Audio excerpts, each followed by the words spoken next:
Hey folks, TJ here, back with another edition for Weekly Wrestling. Now this week, I'm doing something a little different. Instead of reviewing a TNA or Ring of Honor event, or anything else I have in my collection, I was going through some of my DVDs, and I found an interesting DVD, or a little gem as I call it, and I can't believe I have this, and I'm going to present it to you right now. What I hold here, this is Brass City Brawl, presented by Northeast Wrestling. And Northeast Wrestling is a little company out of the tri-state area, mostly the New York area / Connecticut area. And I heard so much about this event, I had to get this. And look at the star power and the cover. Look at that. That tells you why. And it's very rare I'm saying this. Like, yeah, how amazing is that? That's your main event right there. Daniel Bryan and Shelton Benjamin for a independent pro wrestling company. I heard about this main event, and holy heck, what a clinic that they put on, actually. And it's pretty darn good. I'm not gonna lie. Yeah. In fact, I don't know if you can look at the dates. I don't know if you can see. Yeah.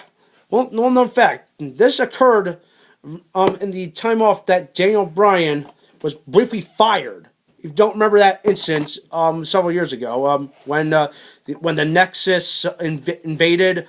Daniel Bryan got fired because he almost choked out ring announcer Justin Roberts. I don't know if you remember that whole story. And as a result, he was fired.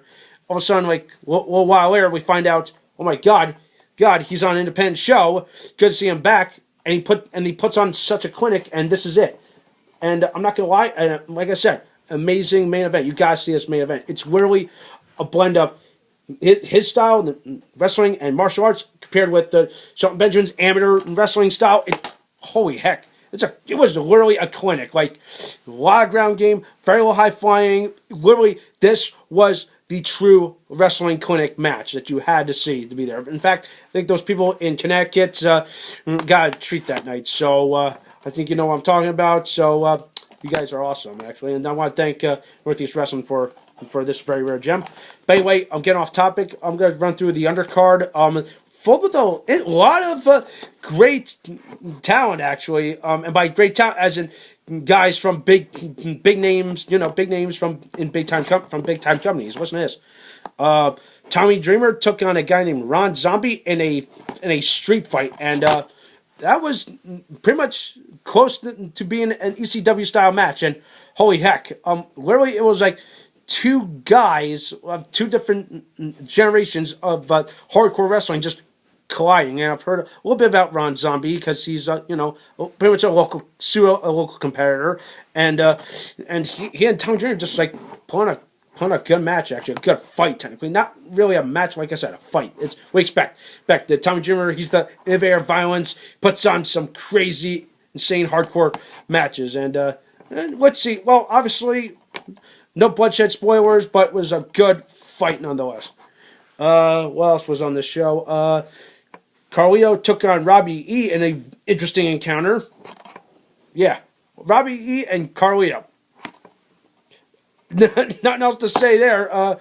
Pretty interesting confrontation. You got Carlito being the cool guy. You got Robbie with his fist pumping New Jersey attitude, and it just makes for something. Actually, a very entertaining bout. I'm not gonna lie. Then we have a possibly, in my opinion, one of the better women's contests I've ever seen at an independent show. Mickey James, as you can see on the cover, took on competitor Mia Yim. If that name rings any bells. She was at one of the TNA Knockouts events recently. I'm not gonna lie, she's a very good female athlete, and props to her. She's take notice, people. She's pretty good, actually, and good women's bout. Mickey James, bring the more experienced edge. Yim, obviously, a lot of potential. She's pretty good. Nothing else to say. I can say there. Other than that, just a couple of filler matches and an interesting tag team bout. Listen to this. It's Bold Dread and Bryan, a couple of the local comparisons from the company, actually, taking on Matt Taven. If that name rings any bells. future Ring of Honor television champion, teaming up with a cop of all people, Officer Mike Tripp, and it's kind of like an odd tag team battle. Like I said, you have an odd man out. You have a cop teaming up with Matt Taven to take on these two other nobodies. And I think that I'm trying to understand the whole storyline. The whole storyline is supposedly Officer Mike Tripp got into a confrontation with this guy Bryan Anthony, and supposedly he threw him out of the building. This was at like an event prior to this. I don't remember the entire storyline, but it was an interesting oddball tag team bout, but entertaining technical wise. Matt Taven kind of carried the match because he was a rising prominent talent. Bull Dread and Bryan Anthony, not so much. But another interesting thing I got to point out, there was a special ringside enforcer in George the Animal Steel, of all people.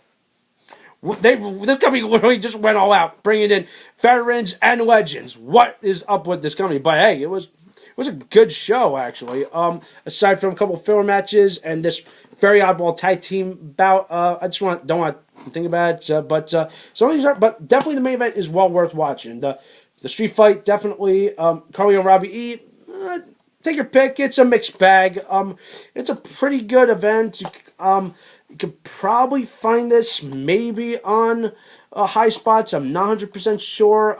Or you can try looking up northeastwrestling.com. But definitely it is marketed through High Spots, as you can see there. So if you want to see this incredible bout between Daniel Bryan and Shelton Benjamin, I'd say give it a watch, actually. And this gets my overall rating of 8 out of 10. All right?